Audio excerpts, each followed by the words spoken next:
देखो नंबर अच्छे लाने हैं तो प्रीवियस ईयर क्वेश्चंस तो करने पड़ेंगे, और प्रीवियस ईयर क्वेश्चन करने हैं तो कॉन्सेप्ट आना चाहिए, और कॉन्सेप्ट आना चाहिए जब भी हमारे क्वेश्चंस होंगे। तो आज हम इस वीडियो में प्रीवियस ईयर क्वेश्चंस करेंगे, एमसीक्यूज है हमारे। ठीक है, देखो क्वेश्चन नंबर 1 हमारे पास, हमारे को एक स्क्वायर मैट्रिक्स दे रखी है ए, और ये हमारे पास गिवन है A square minus 3a plus I is equal to 0।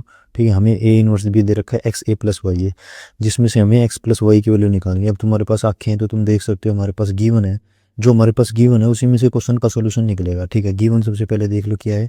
हमारे पास गिवन है ए स्क्वायर माइनस में 3a plus I is equal to 0 है। ठीक है, तो हमें इसमें से ही कहीं ना कहीं एक्स और वाई की वैल्यू निकालनी है, इसमें से और इसमें से। तो इसमें सबसे पहले क्या करो, हमारे पास ए इनवर्स की वैल्यू निकाल के देखो क्या निकलेगी। इस पे है ना दोनों तरफ लेफ्ट साइड भी और राइट साइड भी ए इनवर्स से ऑपरेट कर दो, तो लेफ्ट साइड ऑपरेट करेंगे तो ए स्क्वायर माइनस में 3a plus I is equals to right side में हमारा 0 है तो 0 ही रहेगा। ठीक है, अब a की पावर -1 और a की पावर 2 है, तो यहाँ पे हमारे पास क्या बच जाएगा, a की पावर 1 माइनस में 3। a इंटू ए इनवर्स क्या होता है हमारे पास, a इनवर्स इंटू a, इसकी वैल्यू क्या होती है, i होती है, मतलब कि आइडेंटिटी। तो यहाँ पे क्या बच जाएगा, माइनस में 3 इंटू आई प्लस में i के साथ a इनवर्स को ऑपरेट करेंगे, मतलब एक तरह से ऐसे समझ लो 1 के साथ a इनवर्स की मल्टीप्लाई करेंगे तो हमारे पास क्या बन जाएगा, ए इनवर्स आ जाएगा, और यहाँ पे 0 तो 0 रह जाएगा। तो यहाँ पे हमारे पास क्या आ गया, ए इनवर्स आ गया। ए इनवर्स की वैल्यू निकालने से क्या हो जाएगी, 3 को राइट साइड लिया तो यहाँ पे +3 आ जाएगा, माइनस में क्या हो जाएगा, माइनस में ए की पावर 1, चाहे लिखो मत लिखो। अब ए इनवर्स को ऐसे लिख लो, माइनस ए प्लस में 3i। और हमारे पास क्वेश्चन में क्या दे रखा है, इसी को दे रखा है एक्स ए प्लस में वाई आई। यहाँ पे एक्स की वैल्यू क्या आ जाएगी, एक्स की वैल्यू आ जाएगी -1, वाई की वैल्यू क्या आ जाएगी, वाई की वैल्यू 3 आ जाएगी। जब भी तो हमारा ए इनवर्स ये आया है, ठीक है, तो एक्स प्लस वाई पूछ रखा है, तो -1 प्लस में 3 इसकी वैल्यू क्या हो जाएगी, 2 हो जाएगी। तो 2 हमारा आंसर हो जाएगा। ठीक है, ऑप्शन नंबर 2 हो जाएगा हमारा। नेक्स्ट क्वेश्चन देखो, नेक्स्ट क्वेश्चन क्या दे रखा है, डिटर्मिनेंट ऑफ ए दे रखा है, और ए हमारी 2/2 क्रॉस मैट्रिक्स है, और हमें निकालना है determinant of 4 into A inverse. अब देखो गिवन हमारे पास क्या है, सबसे पहले देखना हमें गिवन क्या है। गिवन है हमारे पास determinant of A is equal to 2, matrix हमारे पास 2 क्रॉस 2 की। ठीक है, हमें निकालना है, हमारे पास मैट्रिक्स में एक फॉर्मूला होता है डिटर्मिनेंट ऑफ के इंटू ए। ठीक है, कोई भी मैट्रिक्स के साथ कोई मतलब कि कांस्टेंट है कि उसी मल्टीप्लाई, अगर ये कांस्टेंट बाहर आता है तो वो हो जाता है के की power n into determinant of A. अभी n क्या है, n होता है हमारा ऑर्डर ऑफ मैट्रिक्स। यहाँ पे मैट्रिक्स ऑर्डर क्या दे रखा है, 2 क्रॉस 2, तो n की वैल्यू क्या हो जाएगी हमारी, 2 हो जाएगी। ठीक है, तो k की power 2 into determinant of A. ठीक है, हमारे हमको क्या निकालना है, 4 इंटू ए इनवर्स इंटू, ठीक है, इसका डिटर्मिनेंट निकालना है, तो हमारा 4 डिटर्मिनेंट के बाहर आ जाएगा, तो 4 की पावर 2 हो जाएगी, 4 की power 2 into determinant of A inverse. ठीक है, अभी ए इनवर्स इसको ऐसे में लिख सकते हैं, 4 square into 1 upon determinant of A. ठीक है, तो ये क्या बन जाएगा, 4 का स्क्वायर होता है हमारा 16 इंटू 1 अपॉन डिटर्मिनेंट ऑफ ए क्या दे रखा है, 2 दे रखा है, तो 2 को 16 से काट दो, क्या आंसर आ जाएगा, 8 आ जाएगा। 8 हमारा आंसर आ जाएगा, तो ऑप्शन नंबर सी हमारा करेक्ट हो जाएगा। ठीक है, तो कॉन्सेप्ट आना बहुत ज़्यादा जरूरी है। ये नेक्स्ट क्वेश्चन देखो, ए क्या है हमारे पास, 3x3 मैट्रिक्स है, और एडजॉइंट ऑफ ए का डिटर्मिनेंट दे रखा है इस बार हमारे पास, तो एडजॉइंट ऑफ ए का डिटर्मिनेंट दे रखा है 64, हमें निकालना है डिटर्मिनेंट ऑफ ए। ठीक है, अब तुमने चैप्टर पढ़ा है, कॉन्सेप्ट थोड़ा बहुत पता है, तो हमारा जो एडजॉइंट ऑफ ए है तुमने थोड़ा बहुत दिमाग लगा रखा है, तो हमारे पास एडजॉइंट ऑफ ए की वैल्यू आती है डिटर्मिनेंट ऑफ ए की पावर n-1। यहाँ पे n फिर आ गया, n हमारा क्या होता है, ऑर्डर ऑफ मैट्रिक्स। यहाँ पे क्या दे रखा है, 3 दे रखा है, और एडजॉइंट ऑफ ए की डिटर्मिनेंट की वैल्यू क्या दे रखी है, 64 दे रखी है, तो वैल्यूज पुट कर दो। 64 is equal to determinant of A की पावर n क्या हो जाएगा, 3-1, तो ये हो जाएगा डिटर्मिनेंट ऑफ ए की पावर 2 इज इक्वल टू 64। अब हमारे पास पता है स्क्वायर हटाते हैं जब भी, तो क्या हो जाता है, स्क्वायर रहता है, तो +-8 आ जाएगा, तो हमारे पास क्या आंसर आ जाएगा, डी ऑप्शन करेक्ट हो जाएगा हमारा।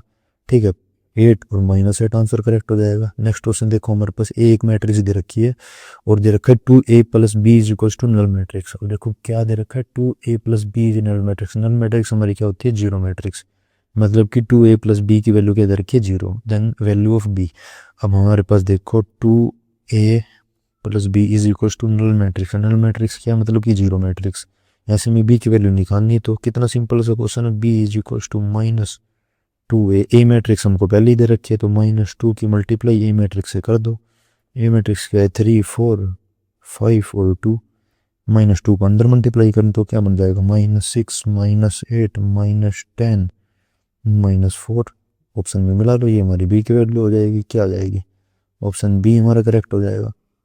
नेक्स्ट क्वेश्चन देखो हमारे पास दे रखा है एफ एक्स का डेरिवेटिव है log x, हम पूछ रखा है एफ एक्स निकाला। अब हमें पता है जो हमारा इंटीग्रेशन होता है उसे हम एंटी डेरिवेटिव बोलते हैं।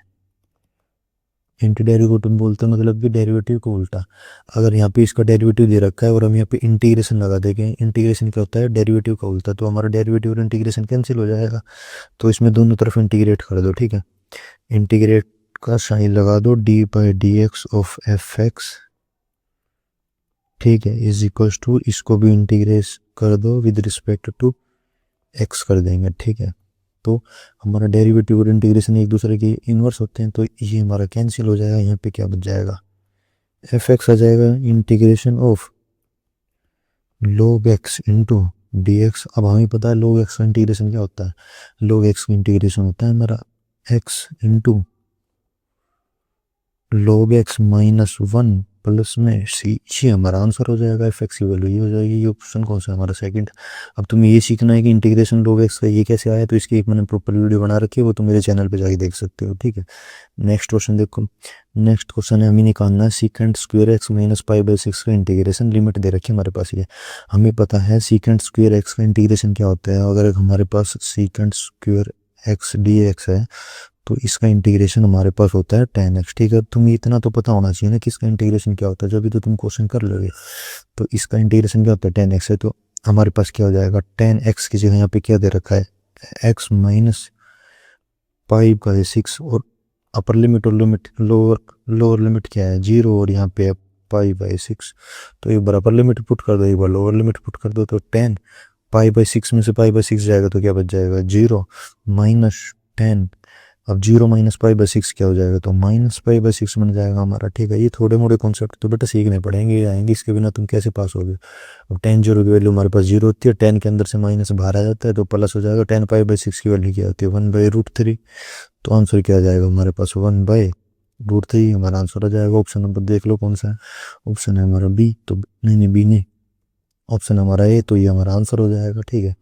अब नेक्स्ट क्वेश्चन देखो, हमारे पास पूछ रखा है the sum and the order of the differential equation है। हमारे पास डिफरेंशियल इक्वेशन है, उसका ऑर्डर और डिग्री का सम पूछ रखा है। देखो ऑर्डर और डिग्री तो सबसे आसान कॉन्सेप्ट है डिफरेंशियल इक्वेशन का। कैसे ऑर्डर क्या होता है, मतलब कि जो भी हाईएस्ट डेरिवेटिव है इक्वेशन के अंदर, हाईएस्ट डेरिवेटिव कौन सा है इसमें। देखो ये कौन सा ऑर्डर का डेरिवेटिव है, ये हमारा सेकंड डेरिवेटिव है। ये कौन सा ऑर्डर का डेरिवेटिव है, फर्स्ट है। तो कौन सा आया हाईएस्ट, 2 आया ना, तो ऑर्डर हमारा 2 हो जाएगा, बस सिंपल। और डिग्री क्या होती है, जो भी ऑर्डर है मतलब ये हाईएस्ट ऑर्डर है उसकी पावर देख लो। हाईएस्ट ऑर्डर का डेरिवेटिव क्या है सेकंड है, इसकी पावर में क्या है कुछ भी नहीं है, तो 1 है। तो हमारी डिग्री क्या हो जाएगी, डिग्री की वैल्यू 1 हो जाएगी। इन दोनों का सम पूछ रखा है, 2 + 1 क्या हो जाएगा 3, ये हमारा आंसर आ गया। नेक्स्ट क्वेश्चन देखो, the value of P for which the vectors और परपेंडिकुलर ईच अदर। अब देखो कॉन्सेप्ट से कोई छोटा सा, हमारे पास 2 वेक्टर है, ए वेक्टर और बी वेक्टर, ठीक है। अब ये दोनों वेक्टर परपेंडिकुलर कब होते हैं, 2 वेक्टर्स हमारे पास परपेंडिकुलर होते हैं जब उनकी डॉट प्रोडक्ट 0 हो, ठीक है। This implies a vector perpendicular to b vector.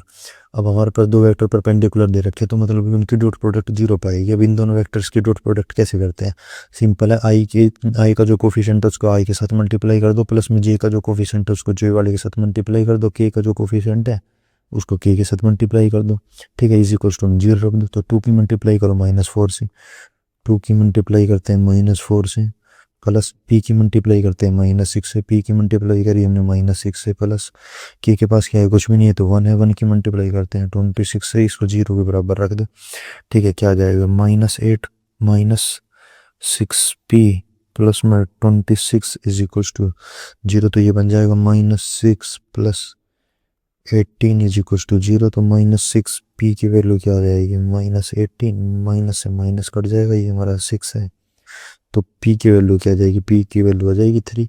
तो ऑप्शन कौन सा करेक्ट हो जाएगा, ऑप्शन नंबर ए हमारा करेक्ट हो जाएगा, ये आंसर हो जाएगा। अब क्वेश्चन नंबर 9 देखो, क्वेश्चन नंबर 9 हमारे पास i cross j dot j plus j cross i dot के। अब सिंपल सी हमें पता है क्रॉस प्रोडक्ट होती है हमारे पास। एक सर्कल बना लो, इसमें यहाँ पे लिख लो आई, यहाँ पे लिख लो जे और यहाँ पे लिख लो के। ये क्या के, तो आई क्रॉस जे की वैल्यू क्या आ जाएगी पॉजिटिव के, ठीक है। तो आई क्रॉस जे की जगह के लिख दो तो क्या बन जाएगा के vector dot J vector plus में जे क्रॉस आई, जे क्रॉस आई। अब जे से तो हमें उल्टा जाना पड़ेगा आई के लिए, तो हमारी एंटी क्लॉकवाइज आ गई डायरेक्शन और हमारे पास नेगेटिव साइन ऐड हो जाएगा।